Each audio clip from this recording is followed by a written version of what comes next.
आइए सुनते हैं मालती जोशी जी की कहानी स्मृति कल्प। तो चलिए शुरू करते हैं कहानी। पूरी दोपहर बिस्तर में गुजार दी थी, पर थकान से शरीर अभी निढाल हो रहा था। और वह थकान सिर्फ सफ़र की थकान नहीं थी। स्वदेश लौटे 2 हफ्ते हो गए थे, पर मिलने वालों का तांता लगा हुआ था और हर रात हम लोग बाहर खाने जा रहे थे। छुट्टी की प्लानिंग करते समय हम लोगों ने सर्दी, गर्मी और बरसात का ही विचार किया था। यह भूल ही गए थे कि इस देश में एक और मौसम होता है, शादी का मौसम। और अपनी इस भूल को अब हम भुगत रहे थे। इसलिए मैं भागकर भैया भाभी के पास चली आई थी। सोचा था 3-4 दिन खूब आराम कर लूँगी। अतुल के आने के बाद तो फिर निमंत्रणों का दौर शुरू हो जाएगा। या तो भैया किसी को डिनर पर बुलाएंगे या फिर हमें कहीं जाना पड़ेगा। 5:30 बजे भैया की गाड़ी को गेट के अंदर दाखिल होते हुए मैंने खिड़की से देख लिया था। फिर भी बिस्तर में दुबकी रही। रेणु जी, भाभी ने दरवाजे में खड़े होकर आवाज़ दी। आज रात भी होने वाली है, बाकी की नींद तब पूरी कर लेना। अब उठकर चाय पी लो, तुम्हारे भैया इंतजार कर रहे हैं। मुंह पर पानी के छींटे देकर आंचल से पोंछते हुए मैं बाहर आई। तब तक सचमुच भैया इंतजार में बैठे हुए थे। मेज पर लगा नाश्ता अनछुआ था, और वह नाश्ता था कि गजब। ब्रेड के पकौड़े, गाजर का हलवा, सेब, मठरी और मेरे साथ आई हुई मिठाइयाँ। बाप रे, आप लोग रोज इतना हैवी नाश्ता करते हैं? अरे, हमें तो तुम्हारी भाभी बिस्कुट पर टरका देती हैं। यह सब तो तुम्हारे सम्मान में हो रहा है। मैं कोई मेहमान हूँ? मैंने मुंह फुलाकर कहा। बहन बेटी तो हमेशा ही मेहमान होती हैं। वैसे आज नाश्ता इसलिए हैवी बनाया है कि रात खाने में देर हो सकती है, भाभी ने सूचना दी। क्यों, कोई खाने पर आ रहा है? मैंने धड़कते दिल से पूछा। नहीं, हम लोग जाएंगे, चलोगी ना? ओह नो, फिर मैंने मरी सी आवाज़ में पूछ लिया, किसके यहाँ जाना है? अरे, अपने रजनीश भाई के यहाँ, उनके बेटे का रिसेप्शन है। बेटे का मतलब अपूर्व का? वो इतना बड़ा कब हो गया? अभी तो उसका इंजीनियरिंग में एडमिशन हुआ था। उसे इंजीनियर बने 2 साल हो गए हैं। तुम क्या सोचती हो, जब तुम यहाँ नहीं थी तो समय थम गया होगा? काश ऐसा हो सकता। 6 साल बाद आई हूँ तो सब कुछ कितना बदला बदला लग रहा है। कई चीज़ों ने तो अपनी पुरानी पहचान ही खो दी है। कई जाने पहचाने चेहरे खो गए हैं, कई नए उग आए हैं। इस बदलाव को एकदम पचा पाना मेरे लिए मुश्किल हो गया है। पहली बार इतने अंतराल के बाद आई हूँ, शायद इसलिए। बाद में शायद आदत हो जाएगी। क्या सोच रही हो, चलोगी ना? भाभी ने व्यग्रता से पूछा। और कहीं जाना होता तो सचमुच मना कर देती। बाहर खा खा कर एकदम थक गई हूँ। मैं रजनीश भाई के यहाँ, नो प्रॉब्लम। मैंने स्पष्ट रूप से अनुभव किया कि भाभी ने राहत की सांस ली है। मैं मना कर देती तो सचमुच धर्म संकट में पड़ जाती। उन्हें मजबूरन मेरे लिए खाना बनाना पड़ता, और 4 दिन पाहुन आई बहन बेटी को कोई खिचड़ी तो नहीं परोसी जाती, पूरा सरंजाम करना पड़ता। फिर रजनीश भाई के यहाँ जाने में मुझे सचमुच कोई आपत्ति नहीं थी। उस परिवार से पुराने संबंध थे। रजनीश भाई भैया के घनिष्ठ मित्रों में से थे। उनकी छोटी बहन आभा और मैं हाई स्कूल से MSc तक साथ पढ़े थे। बड़ी वाली शोभा दीदी से भी मेरी खूब पड़ती थी।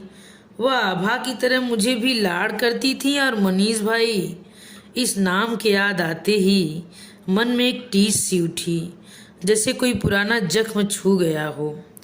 आभा के घर उन्हें पहली बार देखा था, और तब से ही वह मन पर छा गए थे। वह उम्र ऐसी ही होती है जब बराबर वाले लड़के बचकाने लगते हैं। बड़ों के प्रति एक अबोध आकर्षण होता है, और मनीष भाई तो पुरुष सौंदर्य के प्रतीक थे। मनीष भाई ने उस तरह से मेरा कभी नोटिस नहीं लिया। नवीं कक्षा में पढ़ने वाली सिलबिल सी लड़की थी मैं, वह क्यों मुझे तवज्जो देते। बस आभा की तरह कभी कभी मेरी चोटी खींच देते या पीठ पर धौल जमा देते। मैं उतने से स्पर्श से धन्य हो जाती थी। अब सोचती हूँ तो अपने बचकानेपन पर हंसी आती है, पर उस समय तो मेरे लिए यही सबसे बड़ा सच था। बच्ची ही तो थी। जिस समय उनकी शादी हुई मैं फर्स्ट ईयर में थी। खबर सुनते ही जैसे मेरे सपनों के संसार में भूचाल आ गया था। मैं एकदम गुमसुम हो गई थी। घंटों खिड़की के पास बैठी सड़क को निहारा करती थी। मेरा रूठना, मचलना, गाना गुनगुनाना सब बंद हो गया था। जैसे भैया तो एकदम चिंतित हो उठे थे, पर माँ ने समझा दिया, अरे कुछ नहीं हुआ है। इस उम्र में लड़कियां इसी तरह बेवजह उदास हो जाया करती हैं। बस समझ लो कि अपनी गुड़िया अब सयानी हो रही है। मनीष भाई का रिश्ता बहुत बड़े घर में तय हुआ था। आभा से उनकी अमीरी के किस्से सुन सुनकर मेरे कान पक गए थे। उसे तो यही खुशी थी कि अब बड़ी भाभी की नाक थोड़ी नीची हो जाएगी। अपने आगे किसी को कुछ गिनती ही नहीं है। आभा तो नई भाभी के रूप लावण्य पर भी मुग्ध थी, पर मुझे उसकी बातों पर विश्वास नहीं था। मुझे यकीन था कि पैसे की चमक से सब अंधे हो गए हैं। उन लोगों ने रुपयों से तौल कर अपनी काली मोटी भैंस इनके पल्ले बांध दी है, पर ईश्वर ने मेरा यह मनोरथ भी निष्फल कर दिया। दुल्हन इतनी सुंदर थी कि उस पर से आंखें हटती ही नहीं थी। मेहमानों के होठों पर बस एक ही बात थी, इतना सुंदर जोड़ा आज तक नहीं देखा। जोड़ा सचमुच बहुत सुंदर था। मैंने बुके लेकर स्टेज पर गई तो ठगी सी देखती रह गई। मनीष भाई ने हमेशा की तरह मेरी चोटी खींचते हुए पूछा, ए छटंकी, भाभी पसंद आई? अपमान से मेरे तो आंसू निकल आए। आभा ने पता नहीं क्या समझकर उन्हें घुड़क दिया, कितनी जोर से चोटी खींचते हैं आप। बेचारी की सारी हेयर स्टाइल खराब कर दी। एक आध बार भाभी के बाल खींचिए तब मजा आएगा। और मेरा हाथ पकड़कर वह धीरे से मुझे नीचे उतार लाई और कान में फुसफुसा कर पूछा, भाभी खूब सुंदर है ना? मैंने बेवजह मुंह बिचका दिया। शाम को तैयार होते हुए वे सारी बातें स्मरण हो आईं और पता नहीं क्यों मैं बड़े मनोयोग से सजने लगी। जयपुर में रहते हुए मैंने 15 दिनों में कोई 8 शादियां अटेंड की थीं। हर बार सास और जिठानी अपनी भारी साड़ियां और गहनों की पोटियां लेकर आ जाती। उनका मन रखने के लिए मैं सब पहन भी लेती थी, क्योंकि वहां मेरा अपना वजूद तो कुछ भी नहीं था। मैं तो उन लोगों की बहू थी और परिवार की प्रतिष्ठा के अनुरूप मेरा पहनना ओढ़ना जरूरी था। पर आज तो मुझे ही ललक हो आई थी। भाभी के साथ बड़े चाव से मैंने अलमारी खंगाल डाली और एक गहरे नीले रंग की पोचम पल्ली का चुनाव कर डाला। नीला रंग तो केवल सतह पर था, आंचल और किनारी पर इंद्रधनुष के सारे रंगों से चित्रकारी की गई थी। गले और कान में भाभी का एक ही जड़ाऊ सेट और हाथों में मेल खाते कंगन। दर्पण में देखा तो अपनी ही छवि पर मैं मुग्ध हो गई और भाभी के सामने जाकर खड़ी हो गई।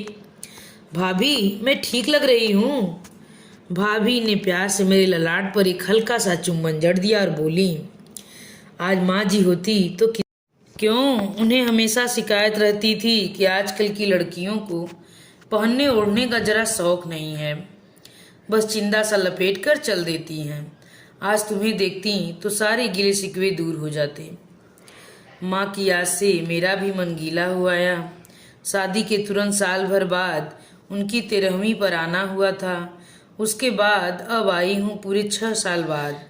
माँ जीवित होती तो शायद यह अंतराल इतना लंबा न होता, क्या पता। माय गुडनेस, भैया की आवाज़ ने मुझे एकदम चौंका दिया। दुल्हन तो यहाँ बैठी है, फिर वहाँ रिसेप्शन किसका हो रहा है? प्लीज़ भैया, आप ऐसे कहेंगे तो मैं सलवार सूट पहनकर चली चलूँगी। हमारी गुड़िया रानी तो सलवार सूट में भी उतनी ही गाजियस लगती हैं। क्या कहने हैं? सच कहता हूँ, कुछ देवियों को सूट पहनते देखता हूँ ना।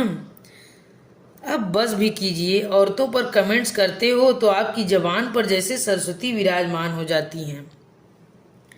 भाभी की गुड़की से भैया बेचारे चुप हो गए।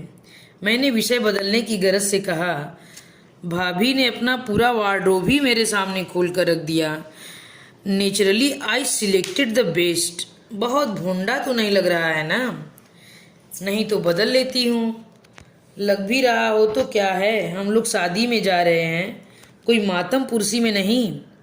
भाभी बोली, वैसे रेड़ू, पर यह साड़ी इतनी अच्छी लग रही है कि मेरी तो दोबारा पहनने की हिम्मत ही न होगी। तो उसे ही दे डालो ना, भैया ने कहा। नई साड़ी लाने का खर्च बच जाएगा। भाभी ने फिर उन्हें गुड़क दिया। भैया बेचारे हंसते हुए तैयार होने चले गए। मैं समझ गई दोनों बच्चे बाहर हैं, अब ये लोग इसी तरह अपना मन बहलाते होंगे। हम लोग जब रिसेप्शन में पहुंचे तब 9 बज चुके थे, पर कार्यक्रम अपने पूरे शबाब पर था। फलांग भर दूर से ही रोशनी की जगमगाहट आंखों को चौंधिया रही थी। डिस्को का कण कटु संगीत कानों से टकरा रहा था। जीवन में इतनी शादियां देखी हैं जिनका कोई हिसाब नहीं है, पर उन पर गंभीरता से कभी सोचा नहीं था।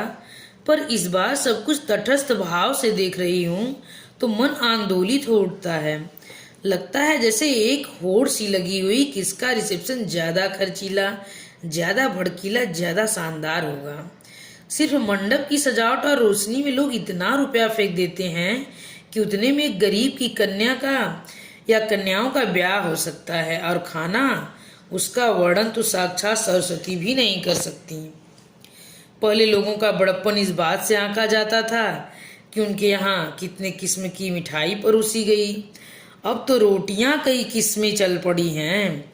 एक लंबा सा काउंटर सिर्फ उसके लिए होता है। फिर 5 तरह के अंकुरित अनाज, 6 तरह के अचार, 10 तरह की सब्जियां।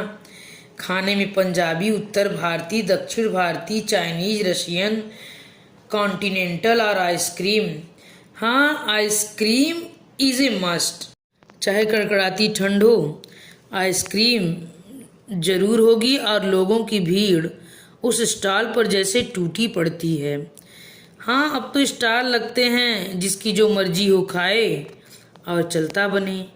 और स्टॉल भी कितने, कोई नौसिखिया हो तो गिनते गिनते ही बौरा जाएगा। समझ में नहीं आता कि क्या सब लोग इतनी हैसियत वाले हो गए हैं या कि लोक लाज के लिए करना पड़ता है। रजनीश भाई और भाभी स्वागत की मुद्रा में द्वार पर ही खड़े थे। मुझे देखा तो एकदम गदगद हो आए।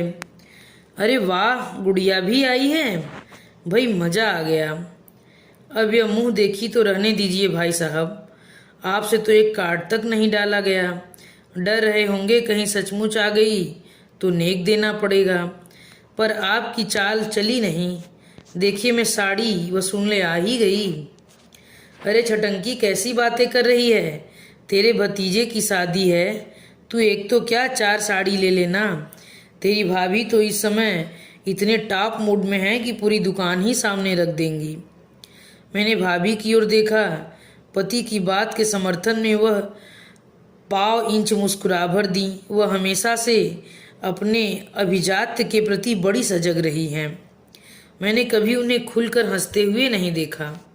भाभी से अपना ध्यान हटाकर मैंने रजनीश भाई से कहा, भाई साहब, ईश्वर के लिए मुझे अब छटंकी कहना छोड़ दीजिए प्लीज़। मेरा वेट कार्ड देखेंगे ना तो आपको पता चलेगा, और तू अपनी सहेली को देखेगी ना तो पता चलेगा कि तू छटांग तो क्या, तोला भर भी नहीं है। अरे आभा को बुलाओ भाई, अभी तो यहीं कहीं थी। आभा शायद आसपास ही थी। खबर मिलते ही दौड़ी चली आई और मुझसे लिपट गई। बाप रे, ऐसा लगा जैसे मक्खन का एक ढेर मेरे ऊपर गिर पड़ा हो। भैया ने सावधान किया, है लड़की, जरा संभल के।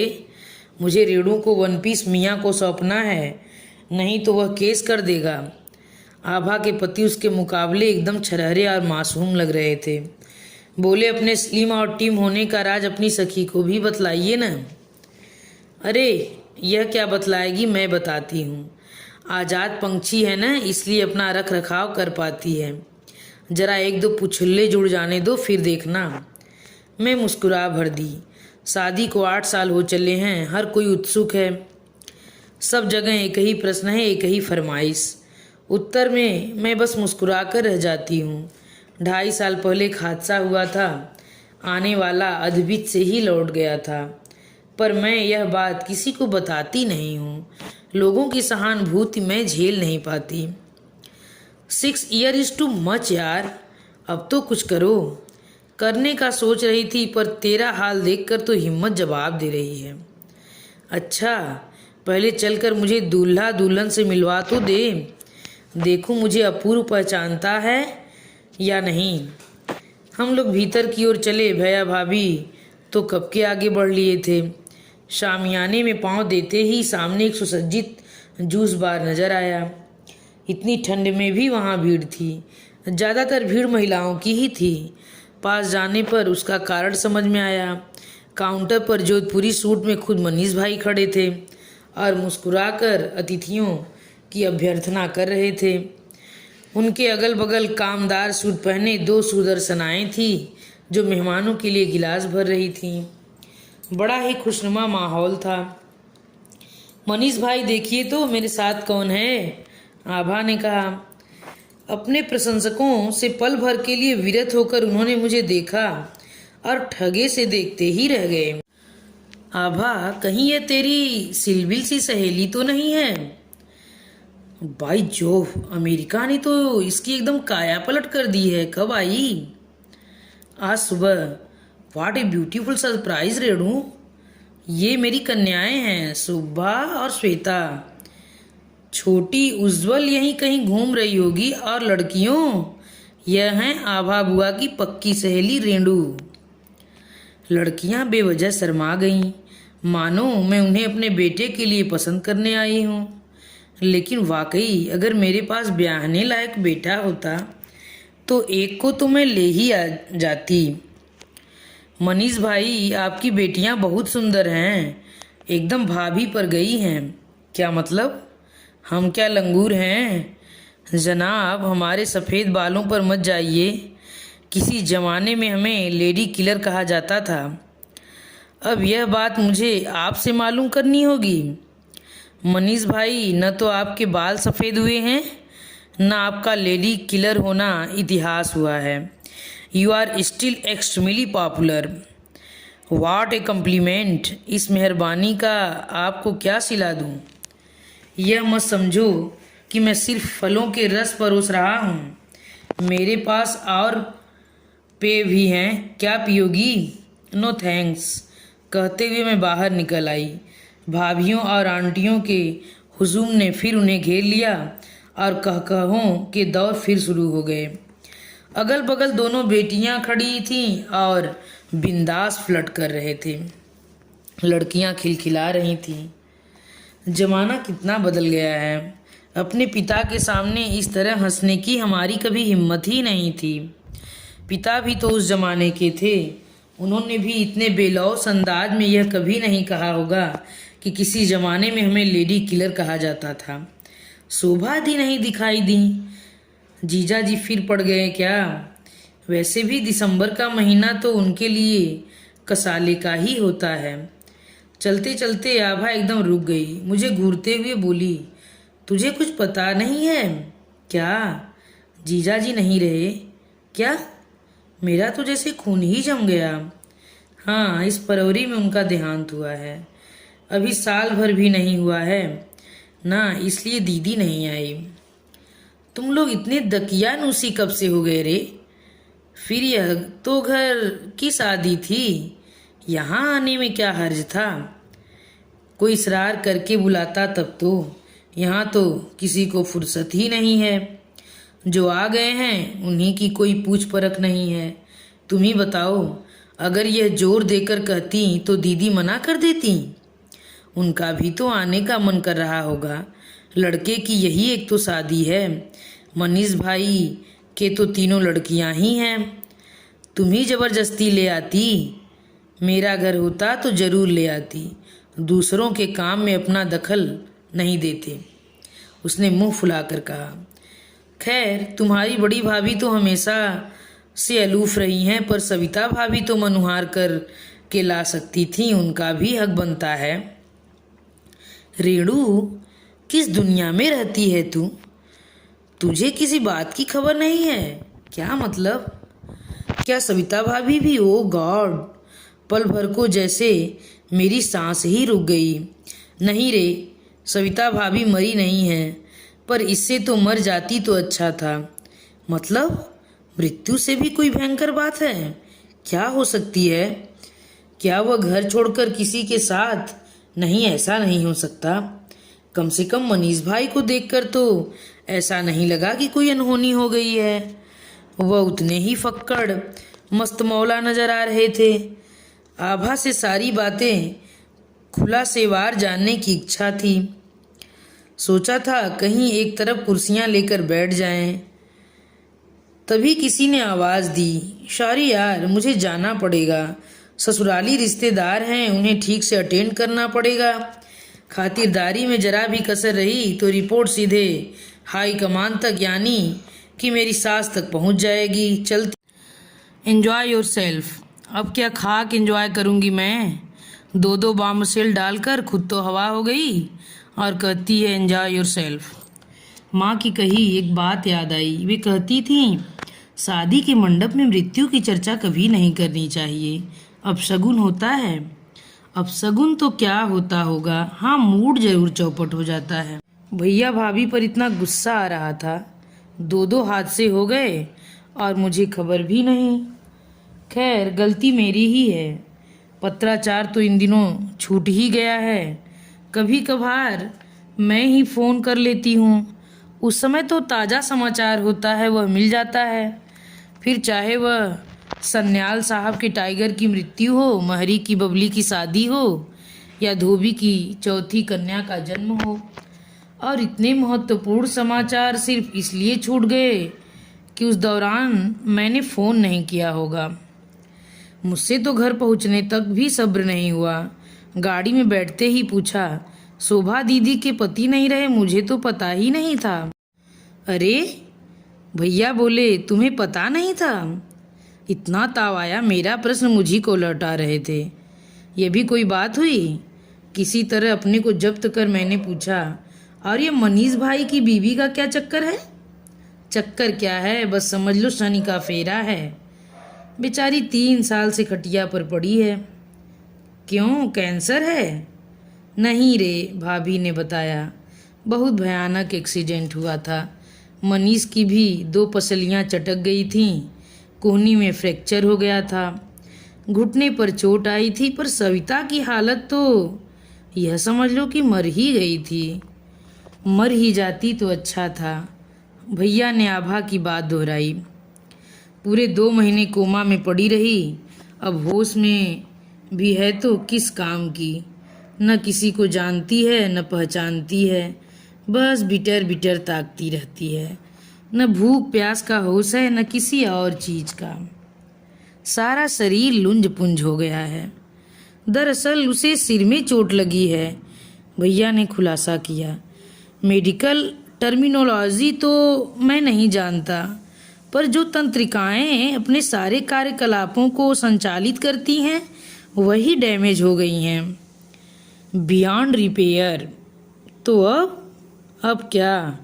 जितने दिन उसके लिखे होंगे जिएगी। 3 साल तो हो ही गए हैं, और 3 साल या 3 महीने या 3 दिन क्या कह सकते हैं। बेचारी, बेचारा मनीष कहो, भाभी बोली। उसकी बेचारी की तो जिंदगी ही तबाह हो गई है। अब ये सब लोग शादी में आ गए हैं तो उनके पास कौन होगा? उसकी माँ है न, एक आया भी रखी हुई है। चलो अच्छा है, घर में नानी के होने से लड़कियों को कुछ सहारा तो है। लड़कियां कौन सी घर पर हैं? बड़ी तो दोनों हॉस्टल में हैं, छोटी भी घर में बोर हो जाती है। कभी रजनीश भाई के यहाँ तो कभी शोभा के यहाँ चली जाती है। सविता की माँ बेचारी बहुत दुखी हैं। एक दिन बाजार में मिली थी तो रो रही थी। क्यों?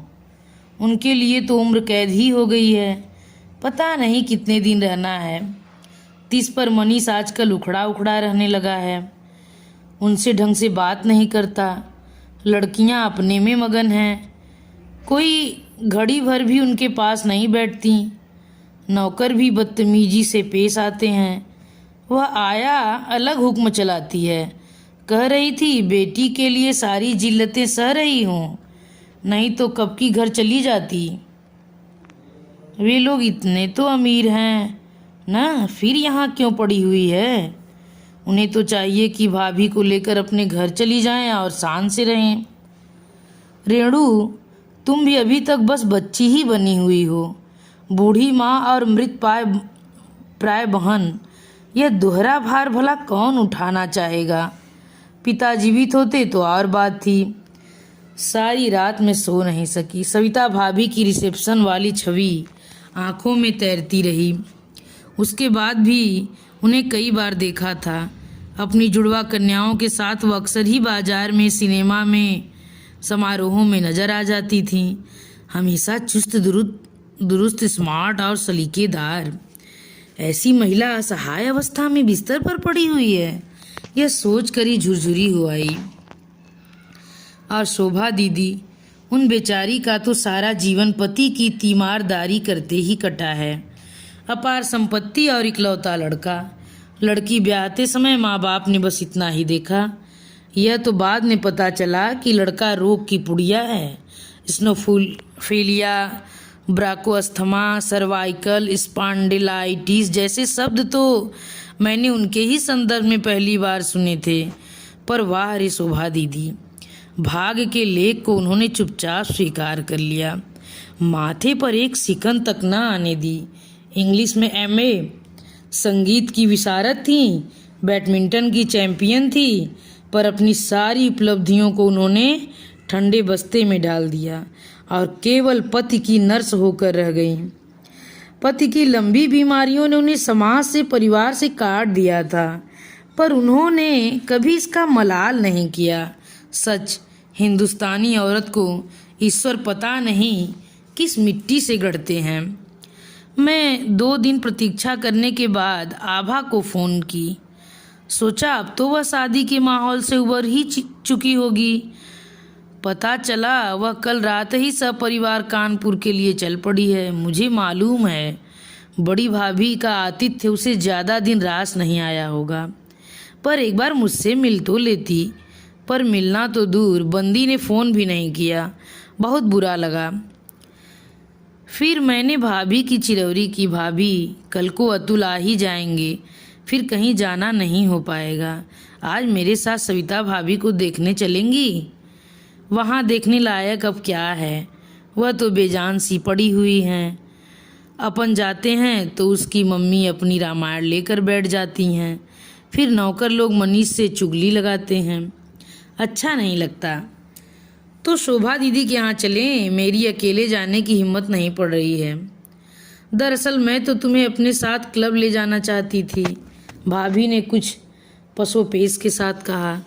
वहाँ सब लोग तुम्हें देखने को बहुत उत्सुक हैं, पर मैं वहाँ जाने के लिए जरा भी उत्सुक नहीं थी। मैंने बड़ी नम्रता से अपनी अनिच्छा जाहिर कर दी। भाभी ने भी शायद औपचारिकतावश ही कहा होगा, क्योंकि मेरे एक बार मना करते ही वह मान गईं।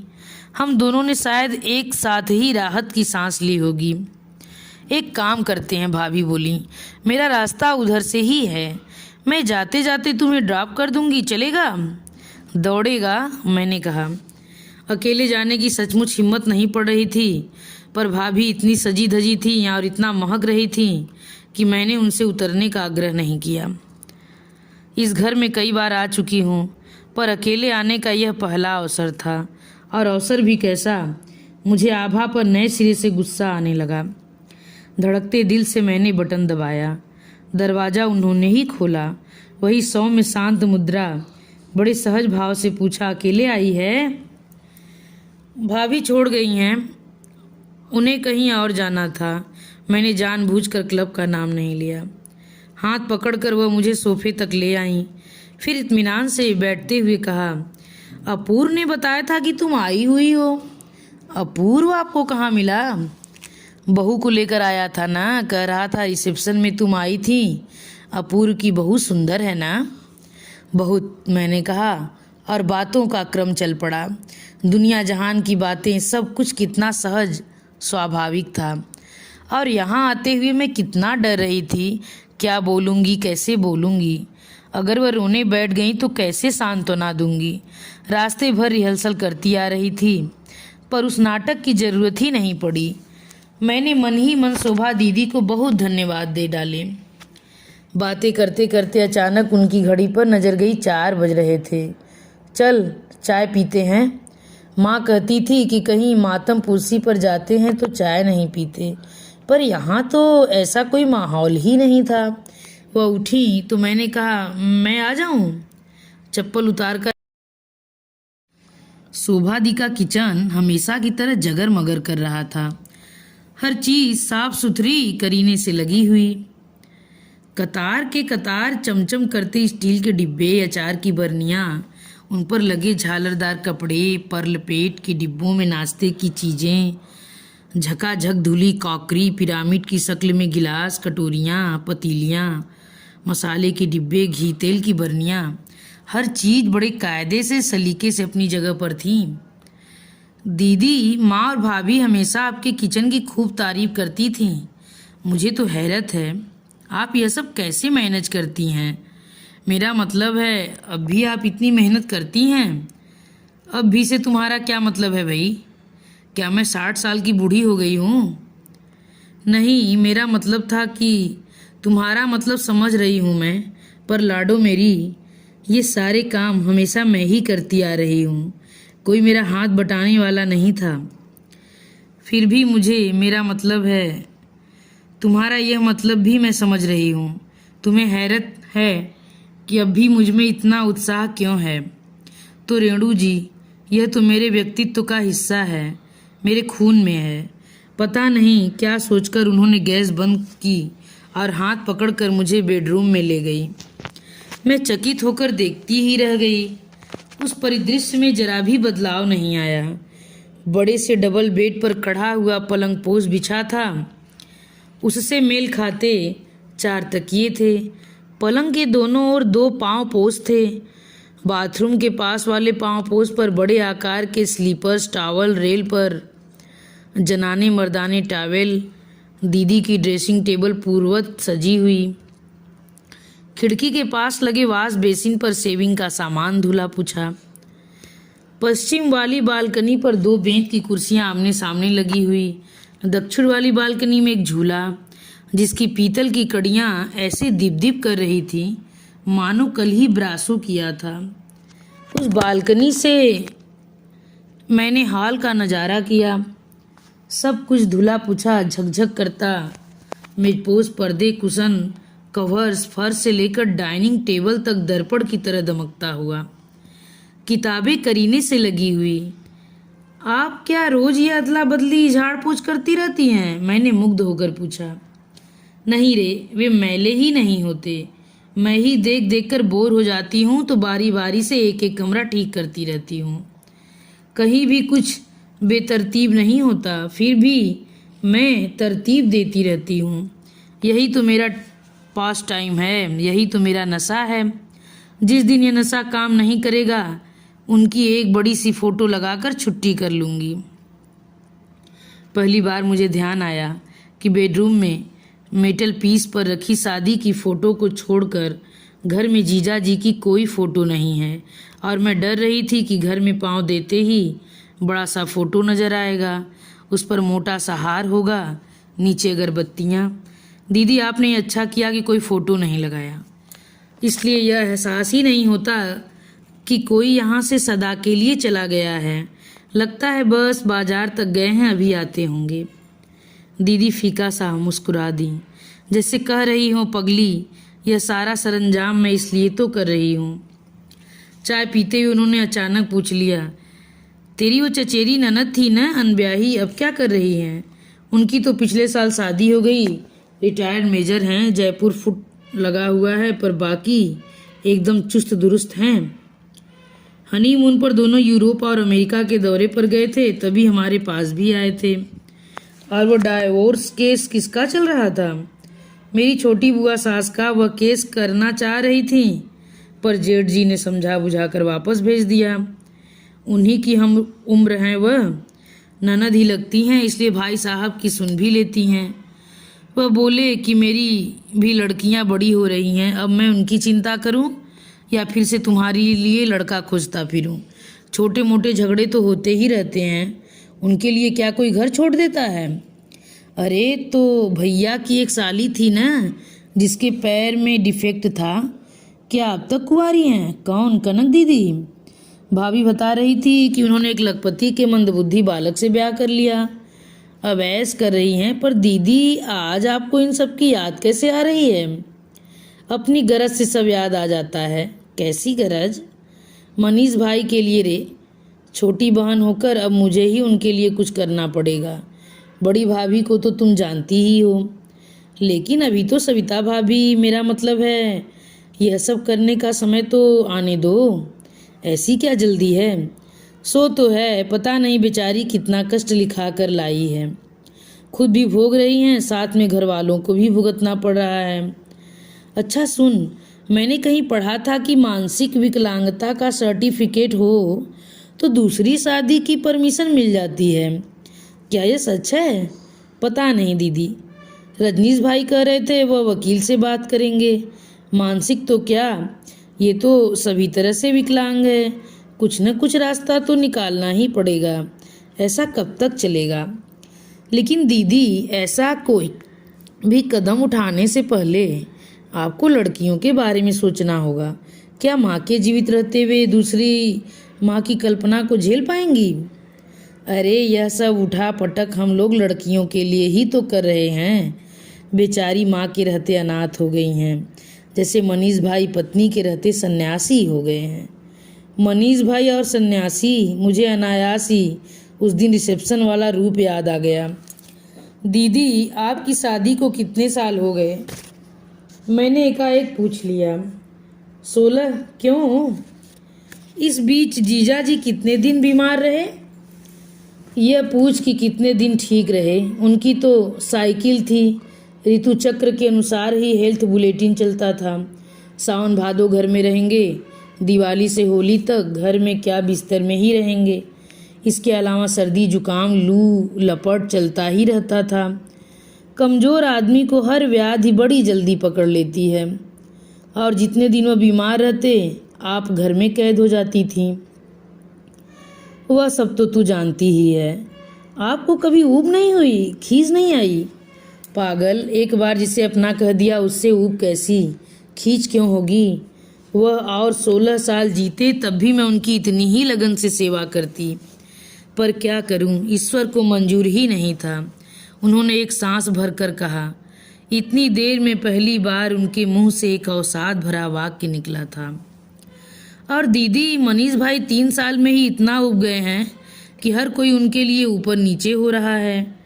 वह पुरुष हैं रे, औरतों का सा सब्र वह कहाँ से लाएंगे?